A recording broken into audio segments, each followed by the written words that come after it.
הלכות. חזק וברוך רבותיי, בשורות טובות, on est le tête, le 9, dans le mois de Sivan. Un grand message aujourd'hui qui va nous éclairer beaucoup notre vie. Car la paracha, elle porte le nom Beha'alotecha. Quand tu vas allumer la menorah, il y a Hiru Shivat Hanerot.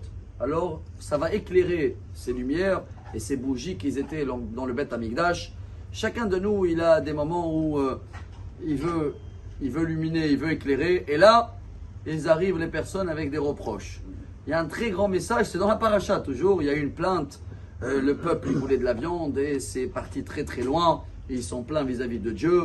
Et c'était une plainte mauvaise parce qu'ils avaient beaucoup de viande aussi chacun. Hein. Et Moshe Rabbeinu, il va dire à un moment à Dieu, Anochi hérité de Kol Ha'am Hazeh, Anochi Elidiou, c'est moi qui les ai offentés, qu'est-ce qu'on va faire? Et le Rav Kanievski, Zecher Tzadik Livracha, il raconte que le Teilim 107, il dit le roi David, Vayekan'u le Moshe b'machane. Le peuple d'Israël, Moshe Rabbeinu, comme il était toujours au rendez-vous avec le bon Dieu, alors on le reprochait comme quoi il n'est pas assez dans le peuple. Et Aaron, Kedosh Hashem, l'inverse chez Aaron. Aaron, comme il était toujours là, alors ils sont pleins pourquoi lui il ne va pas au rendez-vous avec le bon Dieu. Ce qui veut dire que des gens qui critiquent, il y en a toujours. Et si on veut avoir beaucoup de lumière dans notre vie, il faut apprendre à être prêt à les écouter, parce que malheureusement, eux, ils ont leur lumière, ils croient que leur lumière est plus forte que ta menorah, que ta lumière à toi. Et quoi qu'il arrive, il faut réagir pas comme le papa et le fils et l'âne. On a raconté cette histoire, mais elle est tellement belle, avec beaucoup de morale, et comme ça on va pouvoir la partager, mais vivre avec.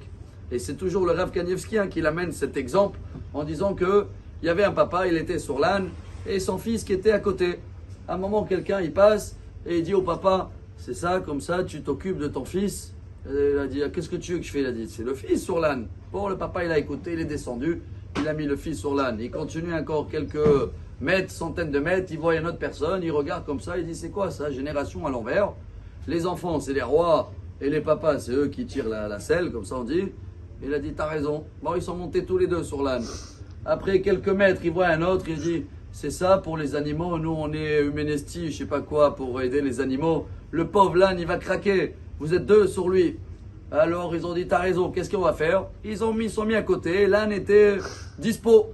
À un moment, il passe encore quelques mètres et ils voient encore un autre qui leur dit, je comprends pas à quoi il sert l'âne s'il est là, il marche à côté de vous, vous êtes tous les deux ici à côté. Il a dit, t'as raison, ils ont pris l'âne et ils l'ont mis sur eux. Et le message pour nous, je crois qu'il est tellement beau, Rabotai, quoi qu'il arrive, les gens ils vont critiquer. Tu veux illuminer, tu veux avoir ta propre menorah, sois prêt que les gens ils vont te critiquer. Mais fais selon le chemin de Dieu, fais selon ce qui est indiqué dans la Torah. Prêt à accepter que depuis Moshe et Aaron, les critiques existaient toujours et les critiqueurs ils sont toujours là. Mais à nous de trouver notre propre lumière et se servir même de ça, de dire allez, Kaparat Avonot, il a parlé. Et comme ça, Bezrat Hashem, Dieu il va nous trouver, il va nous donner une aide de trouver le bon chemin et de ne pas être des, comment on peut dire, des Hmar ou le Homer. Bonne journée à tous. Amar Rabbi Lazar, Amar Rabbi Hanin.